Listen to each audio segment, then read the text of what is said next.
Hello, and welcome to this lecture on the relationship between wages, unemployment, and inflation. Inflation targeting is central to monetary policy. In this class, we will discuss how labor costs or wage inflation feeds into consumer price inflation. We will see how wages and inflation move together. We will then examine the relationship between inflation and unemployment. For that, we will introduce the idea of the Phillips curve. This is one of the most famous charts in economics. You will see how it describes the trade-off between inflation and unemployment.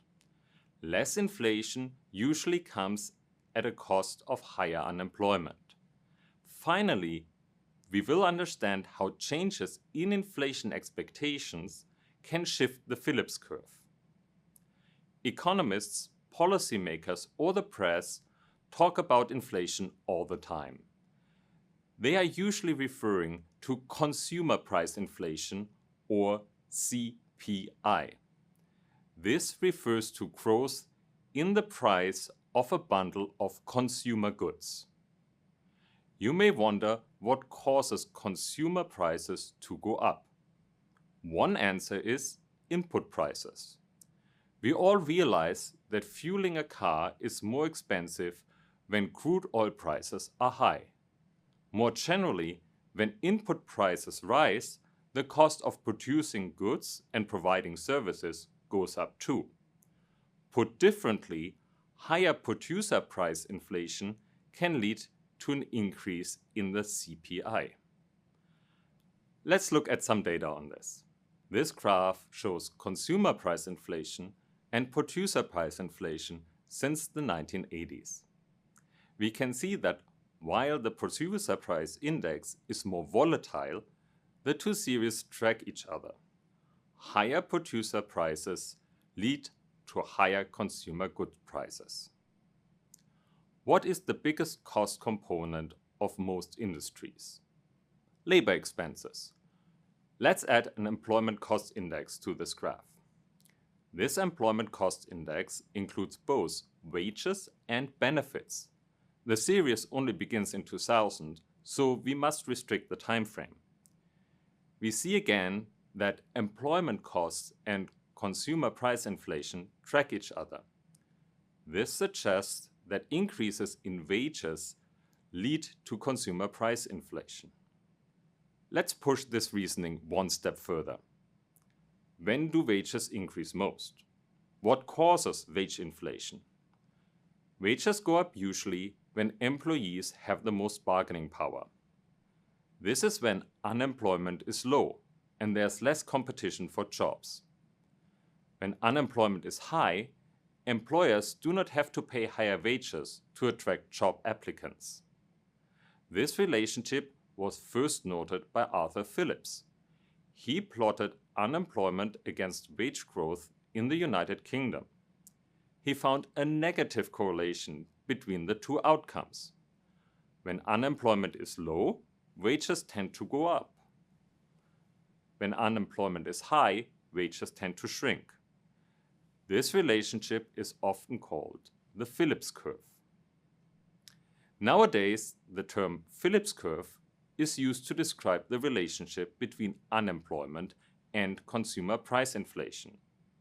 We saw earlier how CPI and wage growth track each other, so this is understandable. Let's examine the Phillips curve in the United States in the more recent years. Here's the data from the 1960s. As before, we have the unemployment rate on the x-axis, but now we have consumer price inflation on the y-axis. We can see the negative relationship between inflation and unemployment holds. Why should we care? What are the implications for policymakers?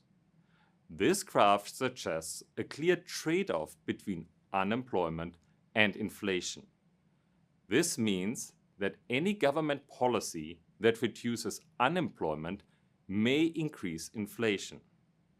This matters for monetary policy. Remember, stable prices and maximum employment are the Federal Reserve's mandate. These goals are in conflict. Achieving both goals at the same time is a balancing act. In practice, we can see key decision makers at the Fed thinking about the Phillips curve. For instance, in 2008, the then Vice Chairman of the Board of Governors of the Federal Reserve System, Donald Cohen, stated that an economic model of inflation is an indispensable input to monetary policy deliberations. A model in the Phillips curve tradition remains at the core of how most academic researchers and policymakers, including this one, think about fluctuation in inflation. Indeed, alternative frameworks seem to lack solid economic foundations and empirical support. Are we done? Well, not quite. In the 1960s and early 1970s, it was thought that the relationship between unemployment and inflation was stable. However, over the next 2 decades, a different pattern emerged. Here's the data for the 1970s and 1980s. Unfortunately, the negative correlation seems to have vanished. However, when you squint a little, the usual pattern seems to emerge. It looks like that there is not one, but 3 relationships. One for the early 1970s, one for the late 1970s, and one for the early 1980s.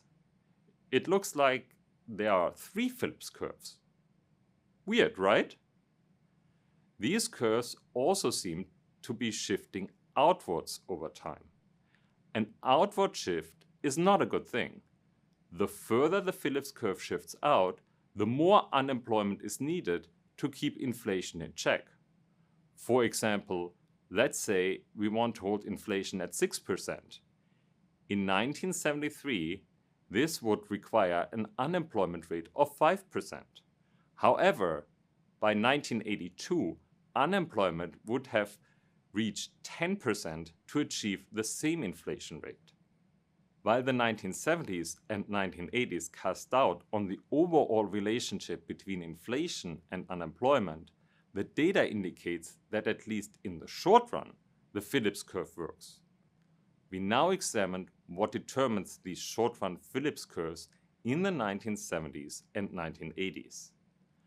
Let's look at consumer price inflation in the United States between 1960 and 1995. Clearly, during the early 1970s, late 1970s, and early 1980s, consumer price inflation was higher and increasing as compared with the 1960s. Hence, a plausible explanation for the outward shift of the Phillips curve could be an upward shift in inflation expectations from the early 1970s to the early 1980s. Why do expectations about future inflation matter? This is not hard to see. Suppose your employer announces a 5% wage increase. This sounds like a great increase.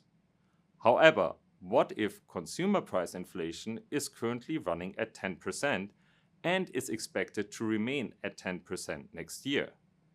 This means that your income adjusted for inflation, your real wage, actually falls by 5%. That's not great news. Only real wage increases raise living standards. This suggests that when workers expect higher inflation, they demand even higher wages.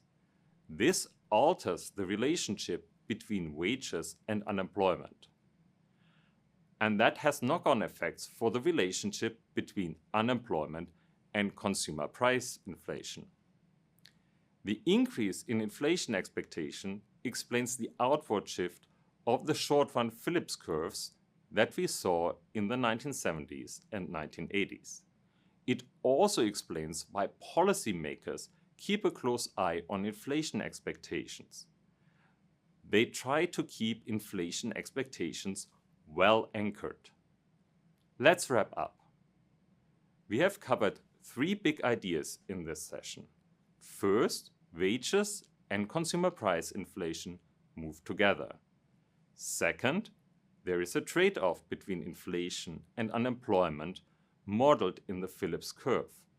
Third, changes in inflation expectation can shift the Phillips curve.